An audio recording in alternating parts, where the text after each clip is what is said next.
Friends, welcome to Kannan info Tamil. நம்ம இன்னைக்கு என்ன டாபிக் பார்க்க போறோம் அப்படின்னா, ஸ்வீடன் நாட்டை சேர்ந்த ஒரு நிறுவனம் இந்தியாவின் அணு ஆயுதங்கள் தொடர்பாகவும் இந்தியா டெவலப் செய்து வரும் மிசைல்கள் தொடர்பாகவும் சில முக்கியமான விஷயங்களை வெளியிட்டிருக்காங்க. இந்தியா என்ன மாதிரியான மிசைல்களை டெவலப் செய்து வந்துகிட்டு இருக்காங்க, அந்த மிசைல்களை எதற்காக பயன்படுத்த போறாங்க அப்படிங்கிற விஷயத்தையும் அந்த நிறுவனம் சொல்லியிருக்காங்க. அது மட்டும் இல்லாம சீனாவின் அணு ஆயுதங்கள் தொடர்பாகவும் அந்த நிறுவனம் சில அதிர்ச்சிகரமான தகவல்களை சொல்லியிருக்காங்க. அது என்ன விஷயங்கள் அப்படிங்கிறது குறித்து பார்க்கலாம். இந்திய விமானப்படை பாரத் டைனமிக்ஸ் லிமிடெட் நிறுவனத்திடம் இருந்து ஸ்மார்ட் ஆன்டி ஏர்ஃபீல்ட் வெப்பன்களை வாங்க இருப்பதா செய்திகள் வெளிவந்திருக்கு. ஸ்மார்ட் ஆன்டி ஏர்ஃபீல்ட் வெப்பன்னா என்ன, ஸ்மார்ட் ஆன்டி ஏர்ஃபீல்ட் வெப்பனோட செயல்திறன் மற்றும் சிறப்பு அம்சங்கள் என்ன, இந்த ஆயுதத்தை என்ன மாதிரியான ஆபரேஷன்களுக்கு பயன்படுத்த முடியும் அப்படிங்கிறது குறித்து நம்ம டீடைலா இந்த வீடியோல பார்க்கலாம். நம்ம சேனல்ல டிஃபென்ஸ் மற்றும் ஜியோபாலிட்டிக்ஸ் சம்பந்தமா தினம் ஒரு வீடியோ பப்ளிஷ் பண்ணிட்டு இருக்கோம். உங்களுக்கு நம்ம சேனல்ல பப்ளிஷ் பண்ணக்கூடிய வீடியோஸ் பிடிச்சிருந்துச்சுன்னா சேனலை சப்ஸ்கிரைப் பண்ணி சப்போர்ட் பண்ணுங்க.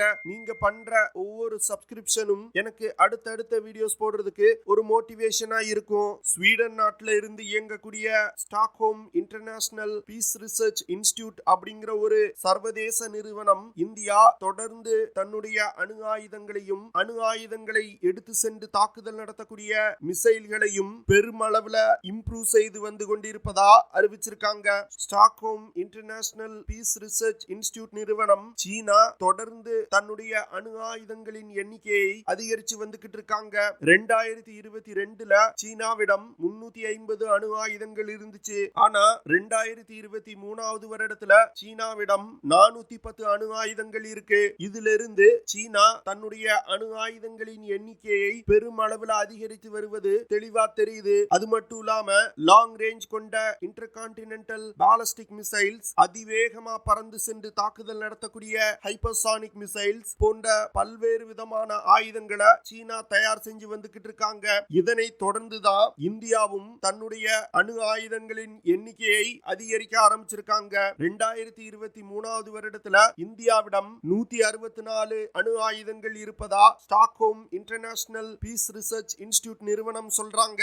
இந்தியா தன்னிடம் உள்ள அணு ஆயுதங்களின் எண்ணிக்கையை அதிகரிப்பதற்கும் தொடர்ந்து முயற்சி செய்து வந்துகிட்டு இருக்காங்க. அது மட்டும் இல்லாம நீண்ட தூரம் அணு ஆயுதங்களை ஏந்தி சென்று தாக்குதல் நடத்தக்கூடிய மிசைல்களையும் இந்தியா அதிவேகமா டெவலப் செய்து வருவதா அந்த நிறுவனம் சொல்லியிருக்காங்க.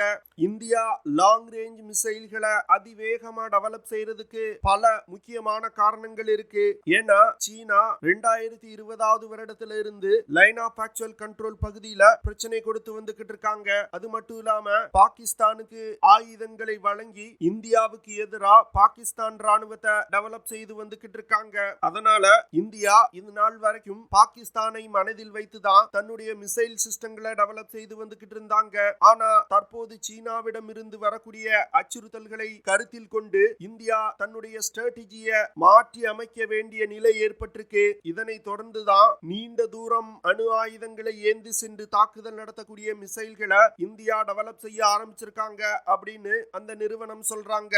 இந்தியா இந்த லாங் ரேஞ்ச் கொண்ட மிசைல்களை சீனாவை மனதில் வைத்துதான் டெவலப் செய்து வந்துகிட்டு இருக்காங்க. இதற்கு முக்கிய காரணம் சீனாவுக்கும் இந்தியாவுக்கும் வரும் காலத்துல யுத்தம் ஏற்படுவதற்கு வாய்ப்பு இருக்கு. அப்படி யுத்தம் ஏற்பட்டால் சீனா தன்னிடம் உள்ள லாங் ரேஞ்ச் மிசைல்களை கொண்டு இந்தியாவின் எந்த ஒரு நகரத்தின் மீதும் அணு ஆயுத தாக்குதல் நடத்த முடியும். இதனால இந்தியாவும் யுத்த நேரத்துல சீன நகரங்கள் மீது தாக்குதல் நடத்துவதற்கு இந்த லாங் ரேஞ்ச் மிசைல்களை டெவலப் செய்து வந்துகிட்டு இருக்காங்க. குறிப்பா சமீபத்துல இந்தியா அக்னி 5 அப்படிங்கிற இன்டர்கான்டினென்டல் பாலிஸ்டிக் மிசைலை வெற்றிகரமா சோதனை செஞ்சாங்க. இந்த மிசைல்னால கிட்டத்தட்ட 5000 கிலோமீட்டர் தூரத்துல உள்ள இலக்குகளை தாக்க முடியும். அக்னி 5 மிசைலை வெற்றிகரமா சோதனை செய்ததன் மூலம் இந்தியாவால சீனாவின் எந்த ஒரு நகரத்தின் மீதும் தாக்குதல் நடத்த முடியும். இதற்கு முன்பு வரைக்கும் சீனாவின் ஒரு சில பகுதிகள் மீதுதான் அக்னி 4 மிசைலை கொண்டு இந்தியாவால தாக்குதல் நடத்த முடியும். ஆனா இந்த அக்னி 5 மிசைலை வெற்றிகரமா டெவலப் செய்ததன் மூலம் இந்தியா நினைத்தால் சீனாவின் எந்த நகரத்தின் மீதும் தாக்குதல் நடத்த முடியும். தற்போது இந்தியா அக்னி 5 மிசைலை விட அதிக செயல்திறன் கொண்ட லாங் ரேஞ்ச் மிசைல்களை டெவலப் செய்து வந்துகிட்டு இருக்காங்க. குறிப்பா சொல்லணும் அப்படின்னா சூர்யா அப்படிங்கிற ஒரு இன்டர்கான்டினென்டல் கான்டினென்டல் பாலிஸ்டிக் மிசைல டெவலப் செய்து வந்துகிட்டு இருக்காங்க. இந்த மிசைல்கள்னால 12 முதல் 16,000 கிலோமீட்டர் தூரத்துல உள்ள இலக்குகள் மீது தாக்குதல் நடத்த முடியும். அது மட்டும் இல்லாம கிட்டத்தட்ட 750 கிலோ டன் சக்தி கொண்ட அணு ஆயுதங்களை ஏந்தி சென்று தாக்குதல் நடத்த முடியும். அக்னி 5 மிசைல்ல இருப்பது போன்று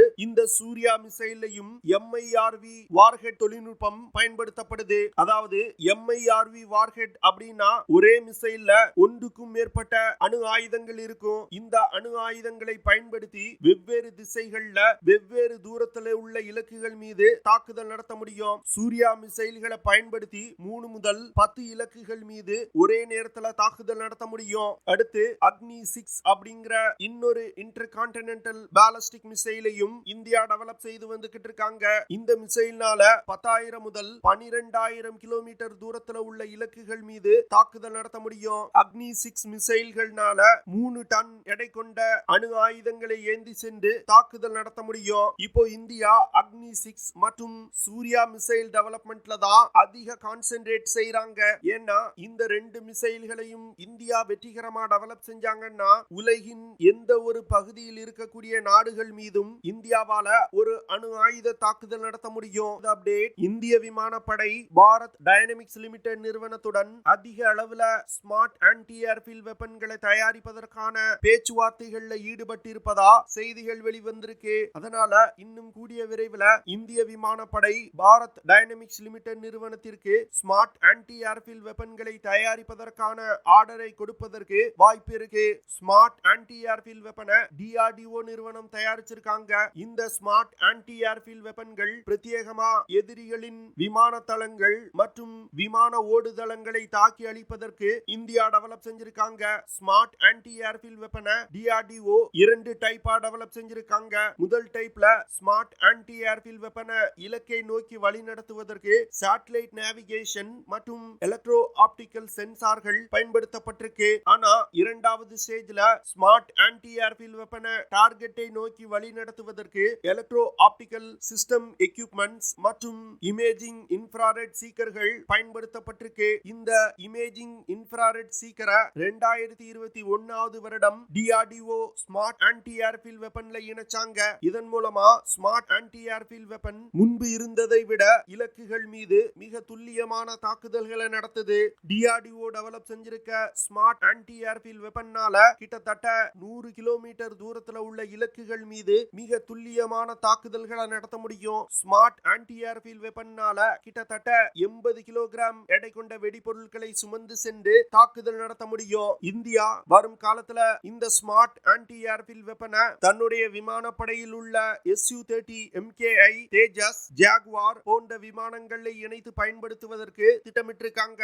ஓகே ஃப்ரெண்ட்ஸ், நம்ம வீடியோவோட நிறைவு பகுதிக்கு வந்துட்டோம். இதெல்லாம் தான் நான் உங்ககிட்ட ஷேர் பண்ணணும் அப்படின்னு நினைச்ச விஷயங்கள். ஐ ஹோப் நான் ஷேர் பண்ண விஷயங்கள் உங்களுக்கு பிடிச்சிருக்கும்னு நினைக்கிறேன். அப்படி பிடிச்சிருந்துச்சுன்னா ஷேர் பண்ணுங்க, லைக் பண்ணுங்க, கமெண்ட் பண்ணுங்க.